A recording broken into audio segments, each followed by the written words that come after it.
আসসালামু আলাইকুম ফ্রেন্ডস, কেমন আছেন সবাই? আশা করি অনেক অনেক ভালো আছেন এবং আপনাদের দোয়ায় এবং আল্লাহর অশেষ রহমতে আমি অনেক ভালো আছি। চলেন শুরু করি আজকে আমাদের মূল আলোচনার বিষয়টি। আজকে আমাদের মূল আলোচনার বিষয় হচ্ছে ভারতীয় অলরাউন্ডার হার্দিক পান্ডিয়া ও তার স্ত্রী নাতাশার সম্পর্কে। আমাদের মেন ফোকাসিং কিওয়ার্ডটা হচ্ছে হার্দিক পান্ডিয়া ও তার স্ত্রী নাতাশা, কিন্তু তার সাথে আরও কিছু বিষয় আলোচনা করা হবে। তো চলুন শুরু করি। আবার ফিরে আসলাম আমরা হার্দিক পান্ডিয়া ও নাতাশার জীবনে। চলতি মৌসুমে আইপিএল চলাকালীন মোটেও সময়টা ভালো যাচ্ছিল না হার্দিক পান্ডিয়ার। মুম্বাই ইন্ডিয়ান্সের অধিনায়ক হিসেবে দায়িত্ব নেওয়ার পর একের পর এক হারের জন্য কঠিন সমালোচনার মুখ দিয়ে যেতে হচ্ছে হার্দিক পান্ডিয়াকে। এরই মধ্যে সংবাদ শিরোনামে উঠে এসেছে তার ব্যক্তিগত জীবন সম্পর্কে। চলতি মৌসুমে আইপিএল চলাকালীন হার্দিক পান্ডিয়াকে সাপোর্ট দেওয়ার জন্য তার স্ত্রী মাঠে হাজির হননি। এমনকি সোশ্যাল মিডিয়াতে হার্দিক পান্ডিয়ার যে নামের উপাধি পান্ডিয়া আছে সেটিও মুছে ফেলেছেন এই অভিনেত্রী মডেল। বিয়ের 4 বছর যেতে না যেতেই তারা আলাদা হয়ে যাচ্ছেন, কারণ ভারতীয় আইন অনুযায়ী স্বামী স্ত্রীর ডিভোর্স হয়ে গেলে স্বামীর 70% সম্পত্তির মালিক হয়ে যাবে তার স্ত্রী।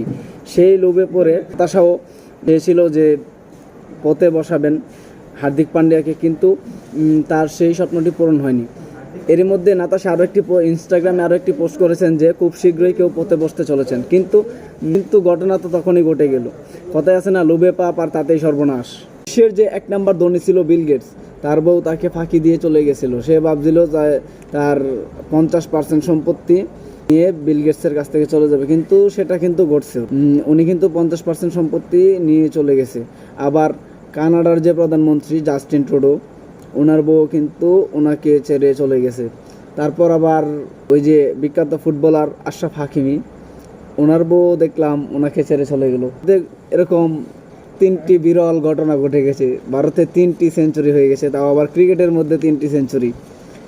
সেই 3টি সেঞ্চুরির মধ্যে প্রথমটি হচ্ছে আমাদের শেখর দেওয়ান কাকুর, দ্বিতীয়টি হচ্ছে আমাদের মোহাম্মদ শামি, তৃতীয়টি হচ্ছে এই যে কিছুদিন আগে ঘটে যাওয়া হার্দিক পান্ডিয়া। প্রথমত গেল আমাদের বিখ্যাত ফুটবল প্লেয়ার আশরাফ হাকিমির বউ, তাকে টকিয়ে চলে গেছে। ভাবছিল তার সমস্ত সম্পত্তি সে নিয়ে গিয়ে তাকে ফকির করে চলে যাবে, কিন্তু আশরাফ হাকিমি এতটা বোকাচোদা না যে সমস্ত সম্পত্তি তার নিজের নামে রাখবে, তারপর বউ তার সমস্ত সম্পত্তি নিয়ে চলে যাবে। সে কী করছে, তার মায়ের নামে সব কিছু রেখে দিয়েছে।